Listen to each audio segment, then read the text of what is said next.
随着市场对比特币现货 ETF 即将获批的担忧开始出现，比特币周三暴跌，跌幅一度超 9%， 并抹去了1月1日以来的全部涨势，导致衍生品交易所清算了5亿美元的头寸。另外，里士满联储主席巴尔金表示，美国经济软着陆的可能性更大，但不确定，并重申了将进一步收紧政策的可能性。最后，我们观察到5个关键因素有望帮助通胀回落，但经济学家仍预测，美联储要到2025年才能达成目标。哈喽，大家好，欢迎来到我的财经老师说，带您用宏观经济解读世界金融市场。如果您也有不动产买卖相关问题，以及股市投资经验的看法分享，都欢迎留言或私讯我们。另外，我会不定期在社群贴文分享近期不错的房产物件和值得注意的类股以及投资个股。如果您也喜欢这样的内容，欢迎订阅我的频道，并打开小铃铛，这样才不会错过最新的影片通知哦。那我们就开始今天的节目吧。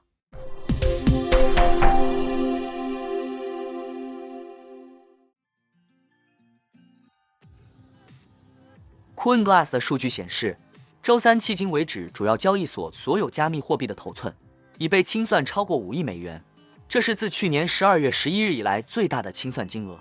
期权分析网站表示，比特币现货 ETF 通过的可能性变得越来越小，市场出现了僵局，加密货币股的疲软以及几只加密货币相关美股的抛售也强化了市场的怀疑态度。据称，加密金融服务公司的一份看跌报告是今日比特币遭到大幅抛售的原因。该公司的一份报告表示，我们认为所有的申请都没有达到美国证交会的关键要求，这一要求可能会在2024年第二季度得到满足，但我们预计 SEC 会在1月拒绝所有提案。其一是有可能这一分析被有心人当作这是一份真实的报告，此外这一篇分析其实也有一定的基础。最后我们总结一下，比特币现货 ETF 是一种卖事实的交易，但随着币圈的大佬们继续等待批准，在这次下跌中有机会在谣言中买入。不过任何一个因这种报告而波动 6% 的市场，离下跌 20% 只有一步之遥。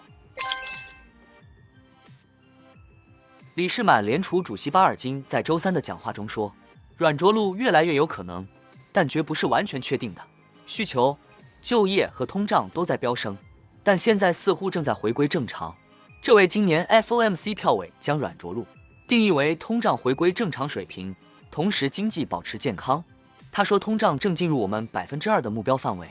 ，6个月核心 PCE 通胀率现在略低于 2% 的目标。上月利率决议后，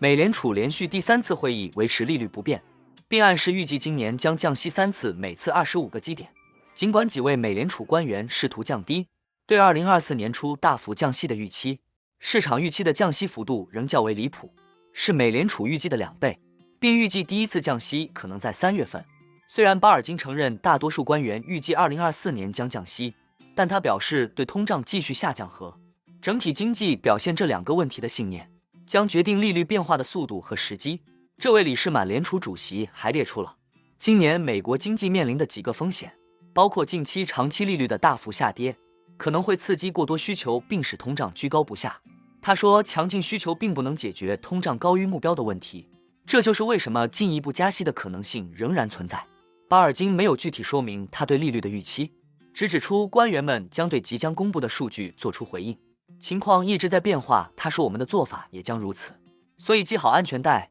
即使你预计会软着陆。美联储青睐的 PCE 通胀指标在11月几乎没有上升，且6个月核心 PCE 通胀率仅 1.9%，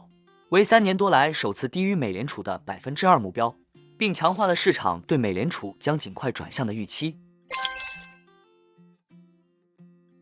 在美联储加息周期下，美国就业市场出人意料的具有弹性，但经济学家指出，通胀压力恐怕也是如此。2022年即将结束时，美联储官员曾警告消费者和投资者，物价放缓速度可能不会像之前12个月那样快。当年通胀下降了近3个百分点，是史上通胀回落速度最快的一次。随后，美联储官员转而预测，降通胀的最后1英里可能是最困难的部分。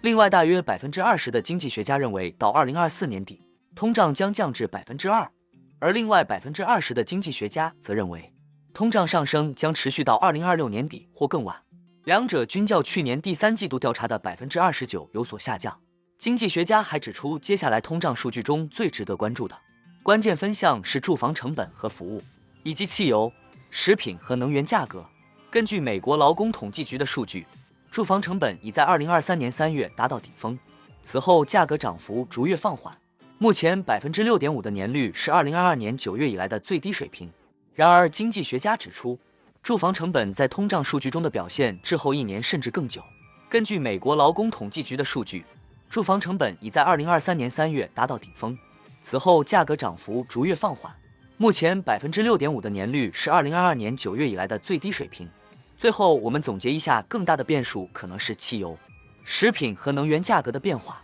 因为这些商品与供应链密切相关。经济学家将中东和乌克兰的冲突列为可能阻碍通胀回落的主要风险，这些也是美联储无力解决的问题。那我们今天的节目就先分享到这里。你也喜欢用宏观经济看全球投资的机会吗？如果你也喜欢这样的内容，